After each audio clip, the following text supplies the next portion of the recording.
It's Gina here. Hi, it's me. And Nick. And we're really bummed that we couldn't all be together for Christmas, but we thought this was the next best thing. So we just thought we'd make you a video and talk about some of our favorite memories. What are some of your favorite memories, Nick? I don't know. Just kind of, I don't know. I talk about.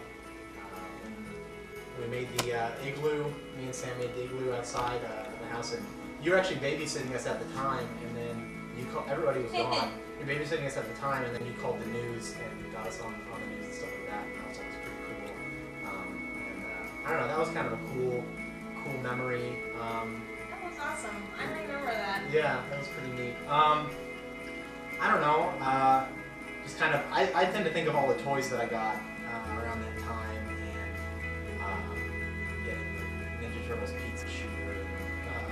The Kawasaki drums and guitar. Yeah, we got the Kawasaki drums and guitar, and that was really cool because I guess it was, I don't know if it was the year later when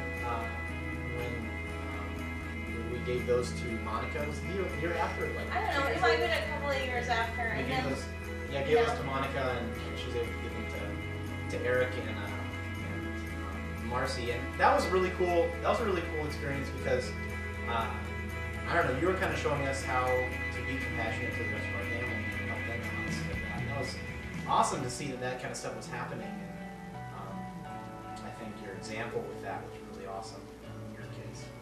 you were always really good at showing us really how to care for others and be compassionate. And I think that's because you took so much time to show us that you cared about us. I mean, I can tell you even when I was 17 years old, if you weren't home, there'd be a napkin with a note written on the napkin and a chocolate chip cookie or some kind of snack for me.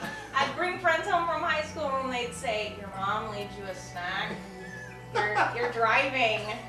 And yeah, sure enough you did. But you were always really good at showing us how important it is to care for others and be selfless. And I do think that that was because you always put us first and wanted everything for us, even when you had to take some heat for it. Yeah, and I think another thing that you're saying putting us first, and that was a very real thing to both of us as we kind of look in hindsight. But I think another part of it was taking care of yourself was a real testimony to both of us, because you kind of you hear me always talk about your personal renaissance that you had when we were kids, but that was a huge example to me to show me that I needed to figure out who I was, and that was really important. And you weren't. I don't even know if you were intending on teaching me that, but that's like probably the biggest thing that I come away with as a kid growing up and with you and your mom is seeing you taking care of yourself and being honest about who you were. And I've learned that's been a hard lesson for me to learn too, but it's been a big deal. You know, it's not really a Christmas gift that you gave me, but it's kind of a lifetime gift. It was really special to me.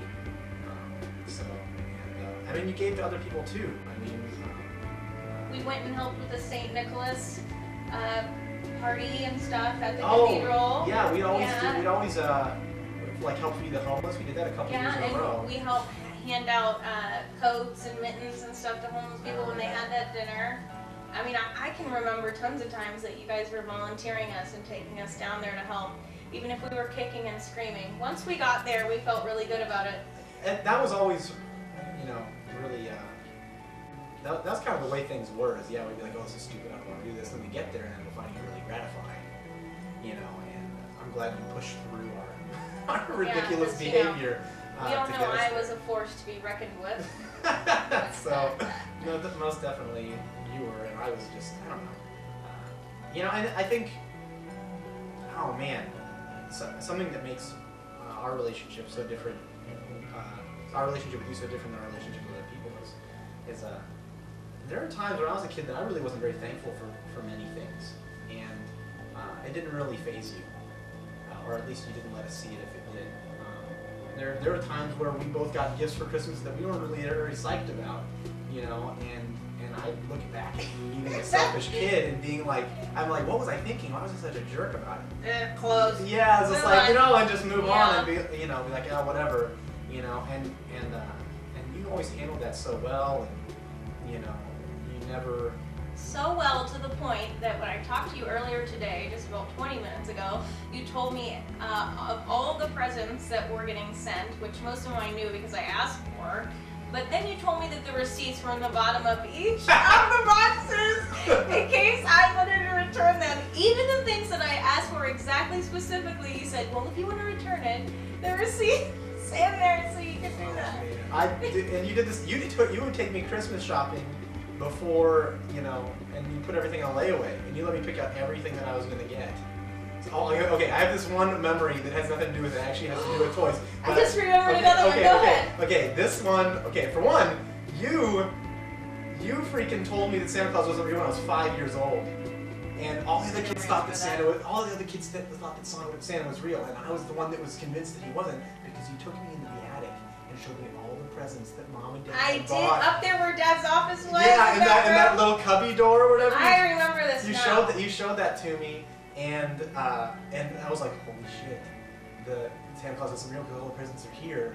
And so I went and told like the kids at school, and they're like, no, Santa's real, and you know, trying to argue with me and stuff like that.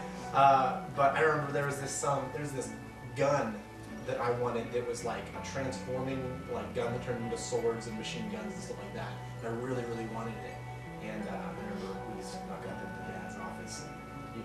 I saw that you'd already gotten it. I was like, oh, awesome! You know, it's like super stoked. Okay, this is an all-time awesome bust. Okay, Mom.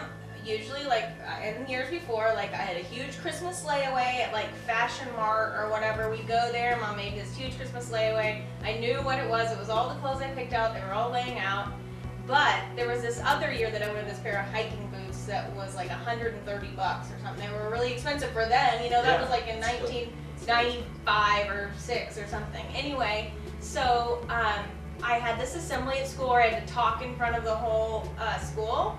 And so I really wanted to wear them. Like, I had been begging Mom to give them to me, and she would not give them to me. She would not budge. Because they were basically like my one big thing, you know? Anyway, so I snuck them out of Mom's closet, which she didn't know, and I wore them that day, and she showed up at the school assembly. And I was standing up there talking to everybody at the assembly, and I couldn't even concentrate because I just saw Mom in her face, and she was looking at my feet, and she was like, you don't have those on, they're supposed to be in my closet, and she was so pissed. That's so awesome. Oh my gosh. That's so funny. But I have lots of really good memories of Christmas morning and being excited. Nick reminded me of one that I had forgot about, which was the telephone sleeping bag, how I was really awake in the other room when you guys were doing your whole Santa Claus thing, and then I snuck in there after you were done, and I got my sleeping bag, and I brought it back to my room, and I slept in it all night, and then when you got up in the morning and came in my room, you were like, oh, you got that, and you've been out there already, and kind of gave me a little bit of trouble for it. Question, I always hear the legend of the strawberry shortcake house. Was that yours? That was mine, and that's when Dad shut his foot in the door or something when he was trying to get it in the house and put it together and woke everybody up, I guess, or whatever. And apparently, if you put it together, like, you couldn't take it apart, so once you got it together, you'd have to break apart if you put it in the wrong place or whatever. I remember just hearing about that. It's 8 billion parts or whatever. There was another year when we lived on 48 Terrace that Dad was really loud getting something around the Galaxy in the garage, and your room was right above the garage right there. And they were really loud, like the garage door slammed or something, and it was in the middle of the night, and I came down, and Mom was like, get out of here, get upstairs, go upstairs, you're gonna make your brother out. And they were like irritated and telling me to go on and everything because they were trying to, weasel something into the house.